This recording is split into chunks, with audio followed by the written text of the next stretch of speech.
Hello out there in glory land. We have good news for the poor. We have good news for poor people. You can survive, you can thrive, you can get all the miracles of God and the blessings of God, but you have to be a good steward of your money. Now, I was the borrow king. I would borrow money all the time. I would write checks and try to beat the checks before I can get there. I was always getting advancements on my um, paycheck. And the thing is, God had to deal with me about being a good steward with my money, being a good steward of money. Eating out is not a good steward of your money. Borrowing money is not a good steward of your money.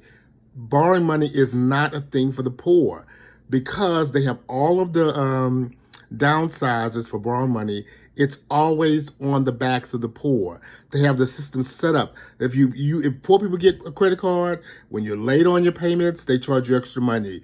When you can't make your payments, they charge you extra money. They go up on your interest rates. They go higher and higher. They restructure your loan. To the poor, the gospel is preached. God says that you should not be trying to borrow money. In Deuteronomy 28:12, it says, you shall lend to many nations, but you should not borrow. We get in trouble when we try to borrow money, when we try to keep up with the Joneses and live above our means. That's when we get in trouble. But we have to make sure that we are walking with God and going with God when we're supposed to do stuff with our money. If we get ahead of God and start just spending money and doing things ahead of ourselves, that's when we get in trouble. Now, I remember one time when I had moved to an apartment in a better area, and it was not my timing to be lifted up in that area. And I moved there, and I could not make it. Everything was so expensive. I was using every cent of my check to stay at this place. And God told me, I did not tell you to move there. I did not give you that instruction.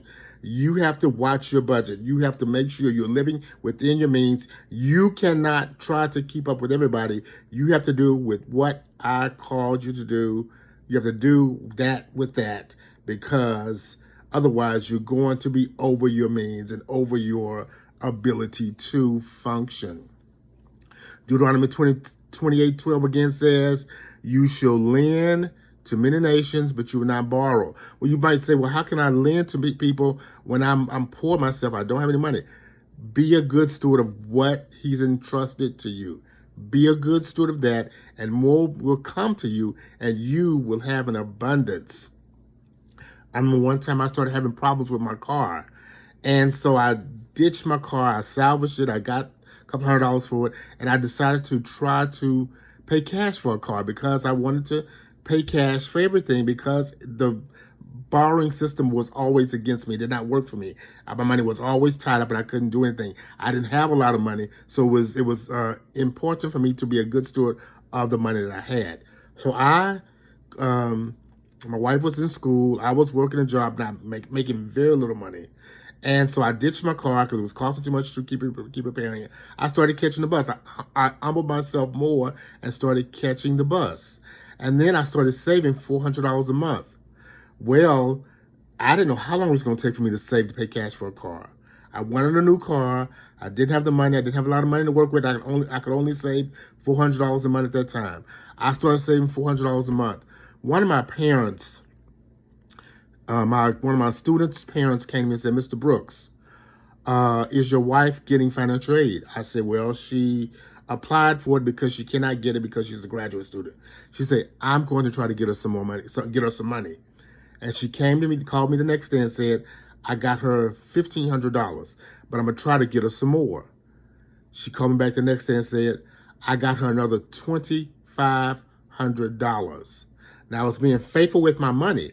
As I was being faithful with my money, of course, God was blessing me because he is looking for people to bless who are faithful with their money. And he kept encouraging me to keep saving and keep going. And so at the end of 6 months, I had saved $1,600. My wife and I filed our income taxes. We got another like $1,500 or $1,200 or something, whatever it was. We got another additional money stacked with that. Then she gave the money that she gave us from the financial aid. At the end of 6 months exactly, I had $7,200. I took that money down to the car lot and in 1988 and bought a spanking brand new Nissan Sentra for $7,000. And in 6 months, I had paid cash for a car. If you're faithful with your money, God will bless you. Even though I wasn't making a lot. I think my contract at the time was, I don't know, $8,000 or $10,000. It was nothing. I wasn't making any money. But I cut my budget down and lived within my means and moved where I was supposed to be living. And God started to bless. As you're faithful with money, he will bless you. And if you are borrowing money and borrowing and borrowing and borrowing, he's going to help you as he can.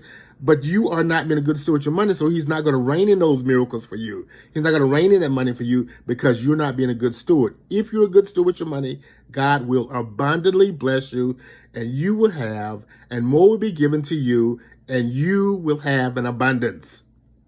Thank you. If you like this message, I have a ton of things to talk to you about. Hit that subscribe button, hit the like button, because we need this to be populated so people can understand that there is good news for the poor. Thank you, and God bless you.